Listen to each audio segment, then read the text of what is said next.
So today we're going to solve this question, count the number of pairs.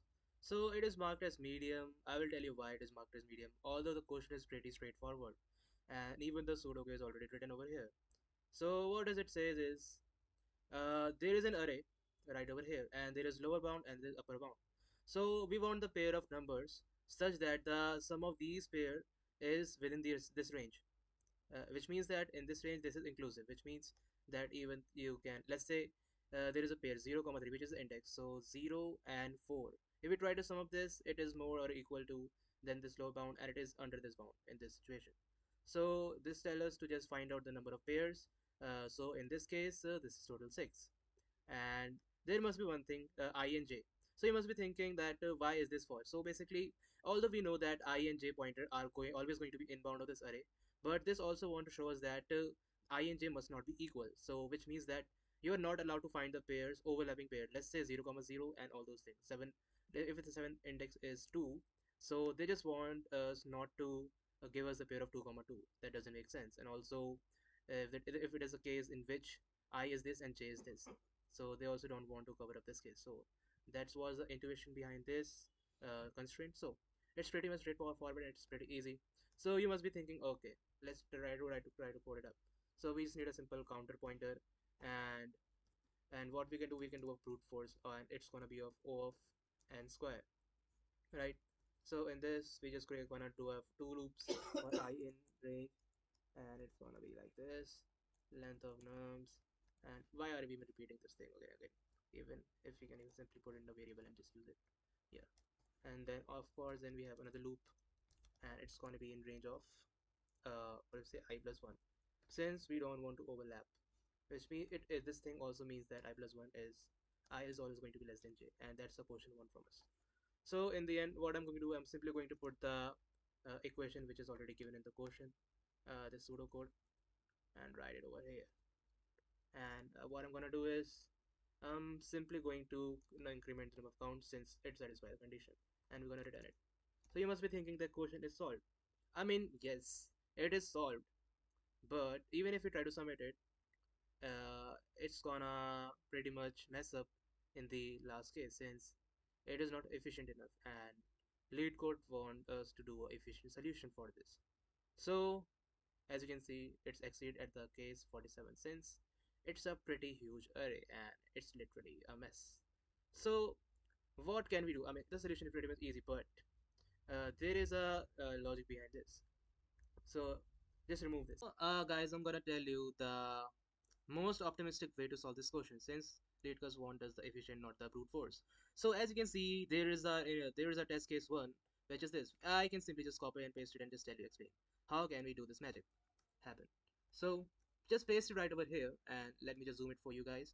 So what you can see, I can simply just write it down in a simple format. I don't want this too much mess up. So our sum should be in this range. So there, first of all, we're gonna do the sorting of this array so that we can easily determine the pairs. I'm gonna tell you why we are doing this. So I just did this right now. So our main intuition is we are going to find these two magical variables, up and low. So we're gonna iterate over each of the element. Let's say it is a target element. Let's say we are right over here. What if I just say this is our upper bound 6, and what if I just say 6 and our target value is 0 right now? It's come out to be 6.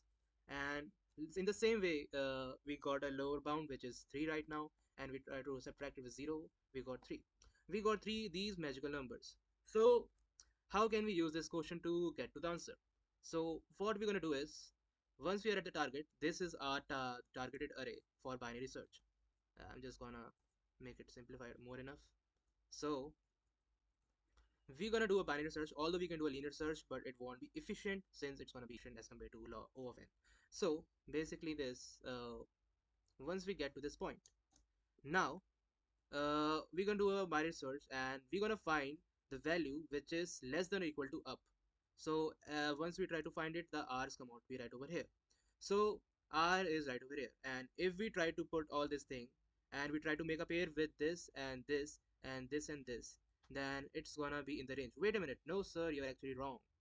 Up to this point, if you try to make a pair with this and this, these three number will give us a pair which we wanted, which is 0 comma 4. Sum of is in this range. Now, how to remove this, trim out this or one? So that's why we have another magical value low. So for that, we're gonna initialize a left pointer which is going to find this thing. So for right now, our low is 3. I mean, it's 0, not 3. Sorry for that. So so basically in this, if we do a binary search, although 0 doesn't exist, so left pointer is going to be over here. So in this way, what we can see is uh, all the left pointers over here. But since the index of left pointer is 1 actually, so our if we count the number of pair is basically the difference r minus l, which is basically 1 minus 4, and it comes out to be 3. So in this way, we found out that this is the pair with this, which give us the number of pairs which lies in this foundation. In the same way, we can do for this and this t, in which this array is going to be shrink again and to this, and this will same goes in this logic, and it will keep on running. So that was the main trick behind it to get the number of pairs. So let's just try to code it up. This magical number is just a simple formula. So first of all, what do we want is we need to sort this array, right? Nice. We have finally sorted it. Yeah, it's Python, man. Now, what can we do? As I told you that we're gonna iterate over all the targets. Now, I'm just gonna create a variable, and I don't want to keep writing len this and nums again and again. So yeah, so here we have it. Right, we just put it then. Now what we're gonna do? We're gonna iterate over the target. So first of all, before iterating over the target, we need to find the magical numbers, variables. Yeah, both are the same thing. We're gonna store the numbers. Yeah. So we got our upper bound, and if we try to subtract it, we're gonna get the magical number. It's the target, and here's a low, which is basically this magical number, low. And there is one more thing. Uh, let's say even if what if it was 6 instead of 5, then we must have also included this. So for that, we're just gonna do upper plus 5 so that 6 can also be included, because I'm just gonna show you why I just said that thing. So yeah, once we got it, then we need to create a variable count, which is basically going to store the number of pairs. Nice. So in this way, we can find the number of pairs by doing a binary search over the this target plus 1, the above array which I just showed the example, and then n minus 1, and then the target which we have right now, which is a magical number, a plus 1 and minus the same thing which we're gonna do is it's just the same, but we're gonna find the lower foundation like I've shown you the example to get the pair. So what we're gonna do is binary search is we're simply gonna do a binary search, and just we got the left pointer, and then we got the right pointer, and then we got the target value. So what we can do is simply we can create a while loop and just say left less than equal to the right value, and what after that simply we're going to find the mid, which is obviously going to be left plus right, and then we just try to find the middle of it by doing the simple mid subtraction by divided by 2, and then if this nums of mid is greater than equal to the target value, which means that we need to go to the, what do we say, left side, since the target is kind of small.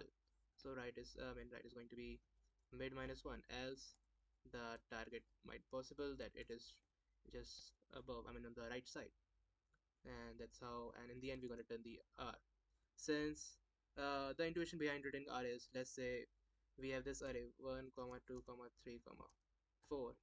So in this thing is right is always, I mean, just wait, just let me fix this thing. And yeah, so once this is executed, it is possible that if left and right was here, it could be possible that right just moved over here and left was right over here. So it wasn't it's a left pointer doesn't going to give us the right value. So that's why we just put just going to return the right. Now once we have done this, we can just simply return the count, and I guess hopefully it will work.